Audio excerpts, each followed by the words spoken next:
दिपेन बर'नि बुंनाय बाथ्राया मालाबाबो सैथो नङा बाथ्राया रायजोफोर खोनासं दिपेन बर'र जितु पदक्षेप एतु মই স্বাগতম জনাইছো वेलकाम জনাইছো আৰু মই আপিল কৰিছো जोंनि फाफ्लियाव गाखोनानै जोंनि फाफ्लियाव होनानै सोरखौबा गावनोसो टारगेट लादों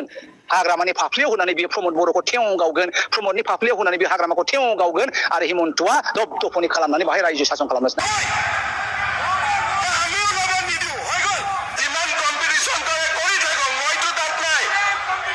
पावार मोननाय मोनैया बे गिदिर बाथ्रा नङा किन्तु रायजोखौ सिबिनाय रायजो राजाफोरखौ जौगाहोनाय रायजो राजाफोरनि जेंनाखौ सुस्रांनाय आरो बिनि थाखायनो जों सोमावसारदों Common people must be aware this is the design of Mr. Himanta Biswa Sarma that he want to rule us सोरबा बुंदों माने हाग्रामा सारा डिपुटि चिफ जानांगौ मालाबा बुंबाय थायो हाग्रामा स्टेट पलिटिक्सआव थांनांगौ दा बेबायदि अनेकथा माने बाथ्राफोर फैबाय थादों दा बेफोर माने दासिमबो मोगथां महराव फैयाखै जों खोनाबाय थादों सावरायलायदों मादों होननाय दा बेसेबांसिम साक्सेस खालामनो हायो बे दुलाराय बर' फरायसा आफादनि बिथांमोननि आखायाव थाहैगोन एबाराव ओरैबायदि बिपद जाबाय हिमन्त बिश्व शर्माया आफार आसामाव उजनि अखमत गौरब गगৈ आरो बादे बेलेग खथाय नाय 10थानिफ्राय 15टा गौरब गगैया आफार आसामाव हारसिङैनो एमएलए लाबोगोन फारसेथिं लवार आसामाव नामुनि अखमत जोंनि एकेबारे जायान किलार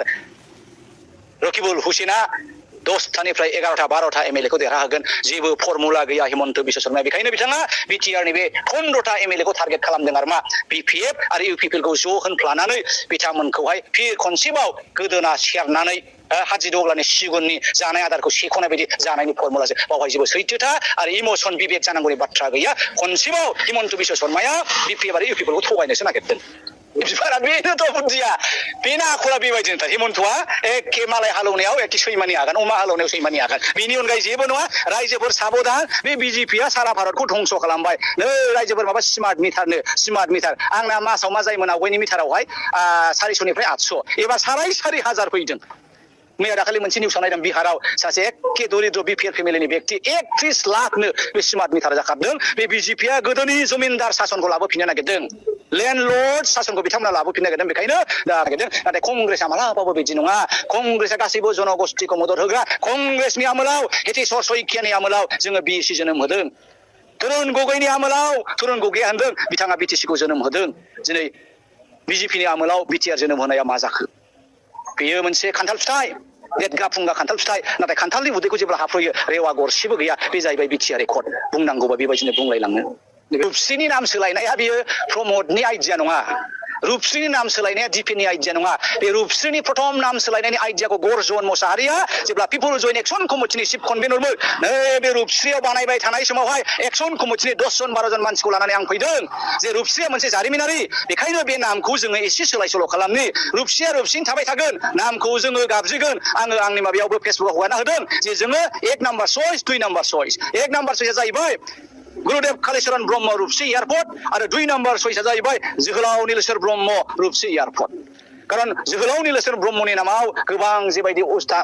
अनुष्ठानफोर गैया आं बेखायनो बेखौ बोलो होदोंमोन दा बेखायनो बे प्रमदनि आइडिया मालाबाबो नङा जाय हक बिथाङा जे रुपस्रिनि खोथाखौ बुंदों बिनि सिगां बिथाङा बै एनडिबिफोरनि जेलाव जोबजानायनि खोथाखौसो बुंनांगौमोन कारण बिथाङाबो आन्दोलनकारि बे रुपस्रिनि खोथा बुंनायनि सिगां बिथाङा मा बुंनांगौमोन जे बिथांनि बै बिटिआर रेकर्डनि दफाफोरा मानो इमप्लिमेन्ट जायाखै गामिया मानो दाबोनो हाबाखै नैबे खोथाखौसो बुंनांगौमोन दा बिथाङा बेफोर खोथाखौ बुङामायानो मालाय आसमल मावखोन्दा आद्रा खामानिखौसो हिन्दी जे इंलिस जाया मबाइलाव नायला बोदलाबायना बुंबाय बेफोरनो जाहैबाय बेसेबां लासिं सिं गोबां बुङोब्ला बेनो दा गावजों गाव बुसिलायनायसो जायो खिन्थु आङो सानदोंमोन जयन्त बिथाङा एखे स्रा बे बाथ्राफोरखौ बुंनांगौमोन खारन जोङो आन्दोलनकारि बिथांनि सायाव गोबां आसा दंमोन आसा खालामनानै बर' रायजो राजाफ्रा बिथांनो भट होनानै देरहाहोदों नाथाय बर'नि जानानै बिथाङा फंसेबो बाथ्राखौनो माथो बुंथिया खोब दुखुनांथाव आरो लाजिनांथाव जोंहा क'क्राझाराव मोनबासिम देरहानायनि जायगाफोर दङ दा बेनि थाखायनो जोङो बेखौ असिला लानानै नैबे एसटि सेलखौ फर्बजेराव बोलोगोरा खालामनो नागिरदों आरो मा जोङो क'क्राझाराव मोनबासो देरहागोन बिनि उनावहाय चिराङाव 2-3सो देरहागोन उदालगुरियाव बिदिनो 2-3सो देरहागोन बाक्सायाव बिदिनो 2-1सो देरहागोन रावबो बुंनो हानाय नङा रायजो राजायासो बुंगोन डेम'क्रेसियाव रायजो राजानि आखायावनो गोहोआ थायो सोरबा माने बबेबा समस्थियाव कौटि थाखा खरस खालामनानैबो इलेक्सन देरहानो हाया सोरबा थाखा फैसा खरस खालामालासिनोबो देरहानो हायो दा दिनैनि समाव जोङो जुदि जोंनि ओनसोलखौ नायोबा उदांस्रिनि उनाव जोङो मेक्सिमाम टाइमावनो माखासे भाइलेन्स गाज्रि थासारिनि गेजेरजों फैदों दा मानसिफ्रा बुंदों जे नैबे बोसोरब्रैयानो थांनाय 30-40 बोसोरनि गेजेराव रुजुयोब्ला बेस्ट टाइम होननानै बयबो बुंदों दा ओंखायनो आंनि साननाया जाबाय मा जे पलिटिकेलि पावार मोननाय मोनैया बे गिदिर बाथ्रा नङा खिन्थु रायजोखौ सिबिनाय रायजो राजाफोरखौ जौगाहोनाय रायजो राजाफोरनि जेंनाखौ सुस्रांनाय आरो बिनि थाखायनो जों सोमावसारदों बिनि थाखायनो जिउ होदों बिनि थाखायनो थै होदों आरो दिनै थै आरो जिउ होनायनि बिनिमयाव BSc BTC आरो BTR मोनबाय दा बेखौ मोजाङै बाहायनानै बिनि गोहोखौ मोजाङै बाहायनानै जि जोंनि गांनाय उखैनायमोन जोंहा इनफ्रास्ट्राक्चार नांगौ समाजखान्थिया मोजां जानांगौ सोलोंथायाव जौगानांगौ रांखान्थियाव जौगानांगौ जोंनि राव थुनलाइ हारिमुवा गासैबो प्रोटेक्टेड जानांगौ बे गासैबो बिथिङाव जोङो खामानि मावनो नाजादों आरो बड'फानि जि सिमां जोंनि हारिखौ गेरेमसा हारि महरै गायसननाय दा बे बिथिंखौ नोजोर होनानै जोङो नलेज फेस्टिभेल खुंदों जेराव इन्टारनेशनेल स्कलार्सफोरखौ लाबोदों इन्डास्ट्रियेल पलिसिफोरखौ जों बानायगासिनो दङ मोनफ्रोमबो खामानिखौ जोंनि हारिखौ जौगाहोनो थाखाय जोङो थांखि लादों सोलोंथाइखौ फैबाय थानाय 50 बोसोराव जोंनि सोलोंथाइया जथेस्थ' गोजौआव थांगोन बेखौ नोजोर बोनानै जोङो मोनसे new generation teacher training centre बानायनो नागिरदों दिनै 20 साइन्स मबाइल भेन गिदिंगासिनो दङ जेराव साइन्सनि फोरोंगिरि खम दङ बा गैया बेवहाय फोरोंनो हायाखै बै ओनसोलफ्राव जोङो स्पेसियेल माने भेन फाथायनानै आगस्टा इन्टारनेशनेल फाउन्डेसननिफ्राय साइन्सनि थाखाय खामानि मावदों जेराव डक्टर सहैया हेल्थ सेक्टराव बेवहाय गं 20 MMU होनना बुङो मबाइल मेडिकेल इउनिट बिसोरो ट्रिटमेन्ट होगासिनो दङ दासिम 30,000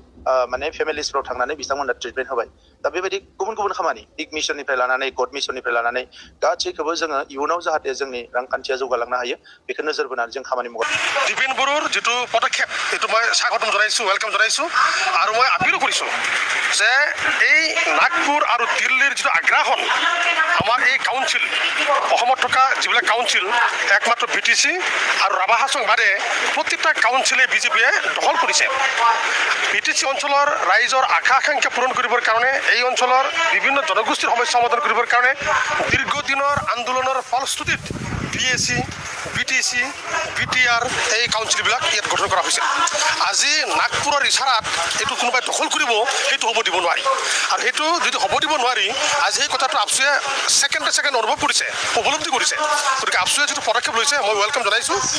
যদি আপচুৱে এইটো ইনিচিয়েটিভ লয় যে ইয়াত থকা যিবিলাক আঞ্চলিক ৰাজনৈতিক দল এইবিলাক যদি ইউনাইটেড হয় আমি BTCৰ এটা সমষ্টিটো এই বিজেপিক জিকিব নিদিওঁ চাওক আমি BPF হিচাপে UPPL আৰু BPFক একত্ৰিত কৰাৰ কাৰণে আমি উদ্যোগ লোৱা নাই BPF হিচাপে আজিৰ দিনটোত 40টা সমষ্টিত নিৰ্বাচন খেলিম সিদ্ধান্ত লৈ আমাৰ দলীয় কাৰ্যসূচী আমি চলাই আছোঁ আৰু আমি আজিৰ দিনটো মজবুত যোৱা BTC নিৰ্বাচনৰ পূৰ্বেও আমি 17টা পাইছিলোঁ UPPL 12টা পাইছিল বিজেপি 8টা পাইছিল GSP এটা পাইছিল কংগ্ৰেছ এটা পাইছিল BPF তেতিয়া শক্তিশালী আছিল আজিও BPF শক্তিশালী BPFত কেইটামান